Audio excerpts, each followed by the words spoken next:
नमस्कार, मैं अजय भांबी और आज मैं आपसे बात करना चाह रहा हूँ कि अगले एक दशक में यानी 2020 से लेकर 2030 के बीच किस तरह की दुनिया हमें देखने को मिलेगी। और ये हर किसी के लिए रुचिकर हो सकता है जानना कि अगले 10 साल में हम कैसी दुनिया में रहने वाले हैं।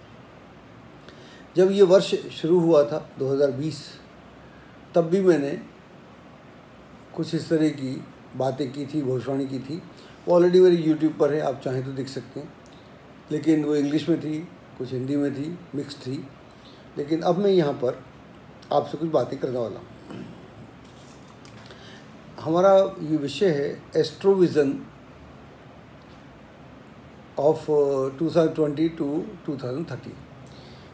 मेरा ऐसा मानना है कि हर सेंचुरी में, हर शताब्दी में एक दशक होता है 10 वर्ष का, जो पूरी दुनिया की सोच बदल के रख देता है। अब हम ऐसा नहीं कह सकते ऐसा भारत में होगा, पूरी दुनिया की सोच बदल के रख देता है। अगर हम बात करें पिछली शताब्दी की, तो वहाँ पर जो 1940 से 1950 तक का दशक था, उसमें पूरी दुनिया का नक्शा बदल गया, सोच बदल गया, व्यापार का तरीका बदल गया, रहन सहन का तरीका बदल गया, इकोनॉमी का स्ट्रक्चर बदल गया, लोगों की सोच बदल गई। और हम एकदम, पूरी हमारी जो पिछली सेंचुरी गई है, उसके बाद जो हमारी सेंचुरी है, पिछली की मैं बात कर रहा हूँ 50 साल, और उससे पहले की 50 साल, दोनों में ज़मीन आसमान का फ़र्क है। तो हर सेंचुरी में, हर शताब्दी में एक दशक होता है जो पूरी दुनिया को एक नई सोच देता है। तो मेरा ऐसा मानना है, मैं कई सालों से सोच रहा हूँ और मैंने बोला भी है, अब मैं विस्तार से भी बोलना चाहता हूँ। तो 2020 से लेकर 2030 तक का दशक, मैं दशक की बात कर रहा हूँ, पूरी डिकेड की बात कर रहा हूँ, एक आध वर्ष की बात नहीं कर रहा हूँ। तो यह जो वर्ष डिकेड है, 10 साल हैं, ये पूरी दुनिया का नक्शा बदलने वाले हैं। हमारी सोच में रेडिकल चेंज होगा, आमूल-चूल परिवर्तन होगा। हम कभी ऐसे नहीं रहेंगे। ये पूरी घटना 10 वर्ष में होगी। वैसे भी जब हम शताब्दी की बात करते हैं तो एक साल में कुछ नहीं होता। जैसे पिछली शताब्दी की हम बात करें तो वो सेकेंड वर्ल्ड वॉर हुआ था और उसमें अमेरिका ने न्यूक्लियर बॉम्ब का एक्सप्लोज़न किया था जापान में, हिरोशिमा और नागासाकी में। वहाँ पर जो पीड़ाएं लोगों को झेलनी पड़ी, उसके चित्र आज भी लोगों के मस्तिष्क में अंकित हैं। उसके बाद 1947 में भारत आज़ाद हुआ, पाकिस्तान के 2 हिस्से हो गए, भारत पाकिस्तान हो गया, चाइना आज़ाद हुआ। तो बहुत सारी बातें हुई थी। तो पिछली सेंचुरी में यह जो दशक था बड़ा महत्वपूर्ण था। ऐसे ही ये जो दशक है वर्तमान 2020 से 2030 तक का दशक, ये बिल्कुल अलग सा दशक है और ये पूरी सेंचुरी को तय करेगा। 70 वर्ष का भाग्य की जो नींव है यहाँ पर लिखी जाएगी। अब इसको समझने के लिए कुछ थोड़े से एस्ट्रोलॉजिकल फैक्टर्स दे रहा हूँ। ये शनि जो है आजकल मकर राशि में है और 2027 तक वो यहाँ से मीन राशि तक पहुँचेगा और उसके बाद जो आखिरी के 2.5-3 साल होंगे उसमें मेष राशि में रहेगा। तो यह एक शनि की स्थिति है। शनि जो है, शनि की यात्रा जो शुरू होती है, हर ग्रह की यात्रा शुरू, जब हम बात ज़ोडिएक की बात करते हैं, दुनिया की बात करते हैं, तो हमारे बिल्कुल पैरामीटर्स अलग होते हैं। हमारा जो मैदनी ज्योतिष है या हमारा, हम बोलें कि जो मंडेन एस्ट्रोलॉजी की हम बात करते हैं, उसका बिल्कुल पैरामीटर्स अलग होते हैं। उसकी देखने का, समझने का अलग तरीका होता है। तो यहाँ पर एरीज से चला हुआ शनि आज मकर राशि में है। यहाँ मकर में रहेगा, फिर कुंभ में रहेगा, फिर मीन में रहेगा। तो लगभग 7-7.5 साल यहाँ रहेगा और फिर उसकी नई यात्रा शुरू होगी मेष से, जो चलेगी उसकी पाइसेस तक, वो अलग बात है। और इधर 2017 से बृहस्पति जो है अतिचारी है, बृहस्पति नॉर्मल नहीं चल रहा, 3 राशि में अतिचारी रहा है और अगली 2 राशि में और रहने वाला है। तो यानी 2020 में तो अतिचारी है ही, 2021 में 2022 में जाकर ये मुक्त होगा। तो कहने का मतलब ये हुआ कि ये जो आपका बृहस्पति है ये अतिचारी है और शनि अपनी यात्रा पूर्ण कर रहा है, मेष से लेकर मीन तक की यात्रा की मैं बात कर रहा हूँ। एक अलग पैरामीटर है, अलग एंगल है देखने का, कुछ लोग जानते हैं और कुछ लोगों को हो सकता है नई बात भी हो। तो यहाँ पर जो सबसे पहला मैं चेंज दिखता हूँ, एजुकेशन का जो चेंज है वो चेंज हो जाएगा। एजुकेशन, ये एजुकेशन नहीं रहेगी जो हमने आपने पढ़ी थी, वो एजुकेशन नहीं रहेगी, क्योंकि हमने आपने जो एजुकेशन पढ़ी थी, आज भी बच्चे जो पढ़ रहे हैं पूरी दुनिया में, वो मेमोरी बेस्ड है। ये जो मेमोरी बेस्ड है, आप कितना याद रखते हैं, अरे ये जो मेमोरी है तो आपके कंप्यूटर में है, मोबाइल में, स्मार्टफोन है, इसका नाम ही स्मार्टफोन है। स्मार्टफोन में इतनी मेमोरी है, इतना ज्ञान है कि आपको इतना याद भी नहीं रख सकते आपका कंप्यूटर। तो पूरा एजुकेशन का जो स्ट्रक्चर है ऐसा कभी नहीं बदला और अब ये बदलेगा और हमेशा के लिए बदल जाएगा, नंबर 1।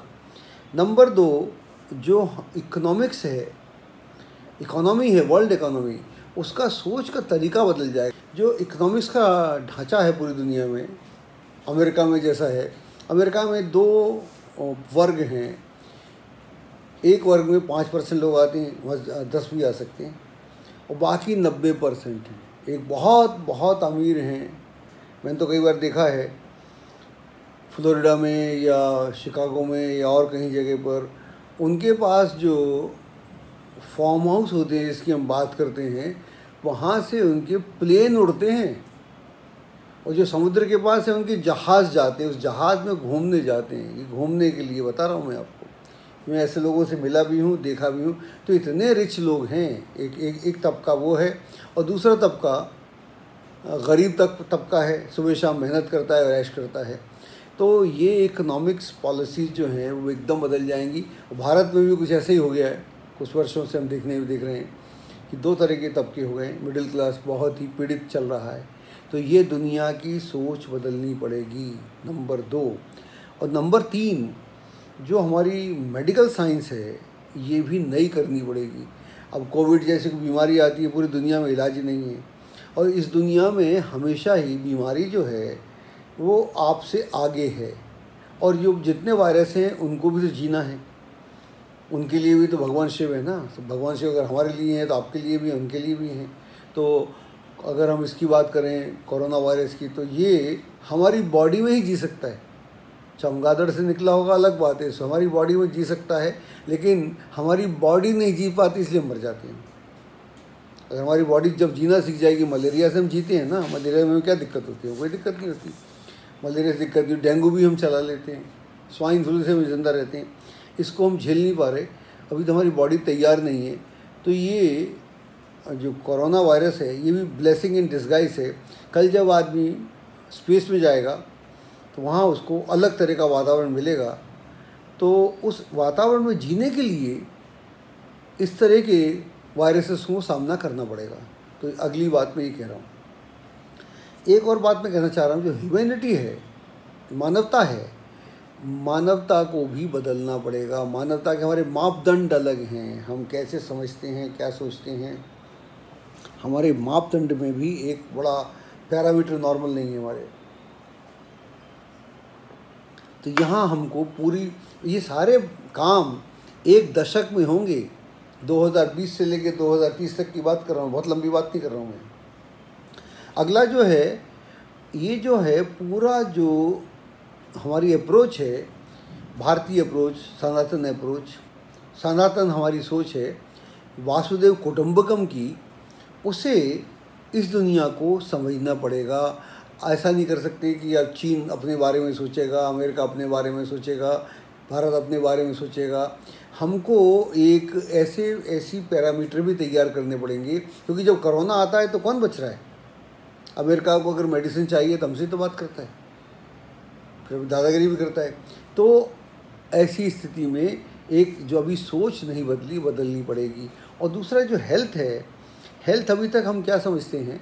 हेल्थ हम समझते हैं डॉक्टर की जिम्मेदारी है, हम बीमार होंगे, डॉक्टर के पास जाएंगे, हमारा हार्ट बदल देगा, किडनी बदल देगा, हमको ठीक कर देगा और हम जो करते हैं करते रहेंगे। नहीं, अब हमको अपनी हेल्थ का खुद ध्यान रखना पड़ेगा। और ये कोरोना में हम सब ने देखा, ये मैं ग्रहों की स्थिति से बात कर रहा हूँ। मैं आपको बताऊँ, मैं ज्योतिषी हूँ, मेरे को और कोई सोच नहीं है। अब मैं सारे ग्रहों का बात करूँगा तो मेरी बात नहीं हो पाएगी, इसलिए मैंने ग्रहों की स्थिति आपके पास रख दी। बाकी ग्रह क्या क्या होंगे 10 साल में, वो सब मेरे जहन में है, मेरे दिमाग में है, मेरे मस्तिष्क के कंप्यूटर में है। मैं जानता हूँ कि 2027 में कौन से ग्रहों की युति होगी, ये मेरे दिमाग में है। उनकी बात नहीं कर रहा हूँ, वरना बात खो जाएगी। तो हम बात कर रहे थे हेल्थ की। तो हेल्थ के लिए भी हमको सोच बदलनी पड़ेगी। हेल्थ के लिए योगा हमको अपनी हेल्थ में इंक्लूड करना पड़ेगा, हमको मेडिटेशन इंक्लूड करना पड़ेगा, हमको आयुर्वेद इंक्लूड करना पड़ेगा, और हमको ज्योतिष इंक्लूड करना पड़ेगा। योगा आप सब जानते हैं, योगा को एक्सप्लेन करने की ज़रूरत नहीं है। मेडिटेशन के फ़ायदे भी आप जानते हैं। जब मैं आयुर्वेद की बात करता हूँ तो हम क्या खाएं, कब खाएं, कौन से सीज़न में हमको क्या खाना चाहिए, क्या नहीं खाना चाहिए, कहाँ हमको शाकाहारी होना चाहिए, और जो लोग मांसाहारी हैं उनको किस तरह के मांस का प्रयोग करना चाहिए, करना ही है। तो विदेशों में लोग मानते तो है नहीं, जो लोग चमगादड़ तक को नहीं छोड़ते, सांप तक को नहीं छोड़ते, तो उनसे क्या उम्मीद करेंगे। तो वहाँ पर भी एक सोच हम दे सकते हैं। अगर आपने ऐसे ही जीना है बुरी तरह से, तो उसमें भी क्या हो सकता है। हम तो इसके खिलाफ़ हैं, हम बिल्कुल मांसाहार के खिलाफ़ हैं। लेकिन अगर हमको व्यापक सोचना है तो कुछ तो सोचना पड़ेगा। और ज्योतिष से हमको मालूम पड़ता है, जैसे एकादशी आप जानते हैं, तो हम पानी नहीं पीते, चावल नहीं खाते, हर तिथि पे हमारे कोई उपवास होता है, हर तिथि पे उपवास तो होते ही हैं। हर तिथि को हमने कैसे जीना है, कैसे करना है, ये एक हमारा वो है। हर नक्षत्र से हम क्या लाभ ले सकते हैं, इन सारी बातों को भी विचार में रखना पड़ेगा। तो इन सब का कॉम्बिनेशन होगा। ये 10 साल में होगा सिर्फ, और इसके बाद पूरे 70 साल इसके असर देखने को मिलेंगे। हम रहें ना रहें ये अलग बात है, लेकिन एक मैं ऐसी दुनिया की कल्पना कर रहा हूँ, इसी सेंचुरी में जो लोग रहेंगे, आप लोग तो रहेंगे रहेंगे, अभी तो हम भी रहने वाले हैं। ऐसी बात जल्दी हमको भी कुछ नहीं जाने की, क्योंकि आप लोगों को छोड़ के कौन जाएगा, ऐसे अच्छे वातावरण में कौन जाता है। और इसके अलावा जो बड़ा भारी परिवर्तन आएगा वो स्पेस में आएगा। स्पेस की दुनिया में, अंतरिक्ष की दुनिया में हमारी अप्रोच बदलेगी। जो अप्रोच है वो व्यक्तिगत नहीं हो सकती, व्यक्तिगत किसी कंट्री की नहीं हो सकती, वो अगेन सार्वजनिक हो सकती है। और वहाँ पर हमको रहन सहन का बंदोबस्त करना पड़ेगा। जैसे मैंने बोला कि जो कोरोना वायरस है, कोरोना टाइप के वायरस हैं, वो हमको स्पेस में रहने के लिए मदद करेंगी। वहाँ का जो वातावरण हम जानते नहीं हैं, जब वहाँ हम रहेंगे तो वहाँ किस तरह के कीटाणु होंगे, किस तरह के वायरसेस होंगे, उन वायरसेस को झेलने के लिए नेचर कभी अन्याय नहीं करती।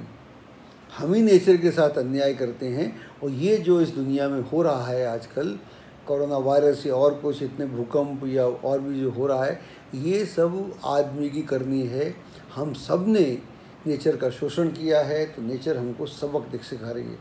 क्योंकि इस प्लेनेट को, इस अंतरिक्ष को ज़िंदा रखना है, तो हर आदमी की जिम्मेदारी है। वो छोटा हो, बड़ा हो, छोटा देश हो, बड़ा देश हो, छोटा बिजनेसमैन हो, बड़ा बिजनेसमैन हो, तो ये सारी बातें बदलनी पड़ेंगी। और अगले 10 साल में, 10-12 साल में और भी वायरसेस आएंगे। ये अंत नहीं हुआ, ये मैं बोल रहा हूँ, मैं इस दशक की बात कर रहा हूँ। और वायरसेस आएंगे, हो सकता है इससे ख़तरनाक हो। तो आज से हमको अपना इम्यून सिस्टम सेट करना पड़ेगा। अगर हमारा इम्यून सिस्टम सही नहीं है, अगर हम अपने आप को रेजिस्टेंस अगर हमारा सही नहीं है, अगर हम स्वस्थ नहीं हैं, तो हम जी नहीं पाएंगे। और जो स्वस्थ नहीं है आज भी नहीं जी पा रहे। अगर अमेरिका या दूसरी कंट्रीज़ में जो लोग मरते जा रहे हैं, उसका मुख्य कारण यह है कि वो ओल्ड एज में है और उनके खान पान बड़े ख़तरनाक रहे हैं, बड़े व्यसनी रहे हैं लोग, इसलिए वहाँ लाखों लोग, अमेरिका लाख से ज़्यादा मर गए, और कंट्री में मर गए। तो बूढ़े हैं, बूढ़े तो ठीक भी हो जाते हैं। मैंने अभी पढ़ रहा था कहीं, एक 90 ईयर्स के बूढ़े थे, बुजुर्ग थे, वो ठीक हो गए थे। तो जो लोग फिट रहते हैं वो ठीक हो जाते हैं। तो हमको अपना पूरा सोच बदलना पड़ेगा। ये जो रिलीजन की हम बात करते हैं, धर्म की बात करते हैं, तो धर्म के नाम पर कहीं पर भी सांप्रदायिकता हो जाती है, उत्पात हो जाता है, झगड़े हो जाते हैं और फसाद हो जाता है। तो धर्म की जगह आध्यात्म लेगा। स्पिरिचुअलिटी जो है वो धर्म का स्थान लेगी इन 10 वर्षों में, जिसका रिजल्ट हमको अगले 70 वर्षों में मिलेगा। अगले 70 वर्षों में हम देखेंगे कि हम एक नए तरह के आध्यात्मिक माहौल में है, स्पिरिचुअल माहौल में है। तो यह भी एक यहाँ का पॉइंट है। और दूसरा जो हमारी डिजिटल लाइफ है, ये वे ऑफ लाइफ हो गया। जैसे वैदिक टाइम में हम बोलते थे Vedas is the way of life, so digitalization is a way of life. तो ये इसको हमको ऐसे जीना ही पड़ेगा।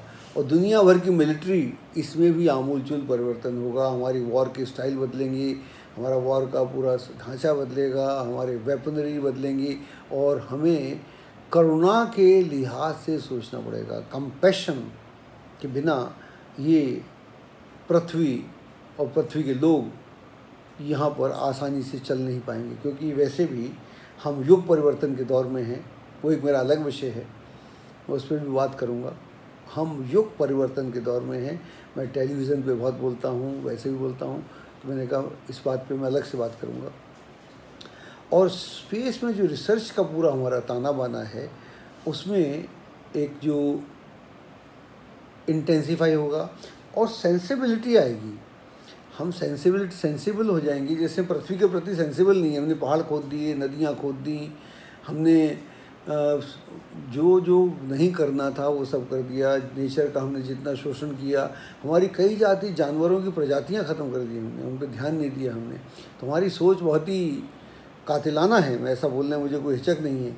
और दूसरा जो हम बोलते एलियंस, जो दूसरे जगत में रहने वाले प्राणी हैं, उनसे भी हमारा संपर्क इन 10 सालों में शुरू होना प्रारंभ होगा। तो हम एक नई दुनिया में जा रहे हैं। और ये जो दशक है 2020 से लेकर 2030 का दशक है, ये इस दुनिया में आमूलचूल परिवर्तन करने आया है और इसकी नींव रखी जा रही है।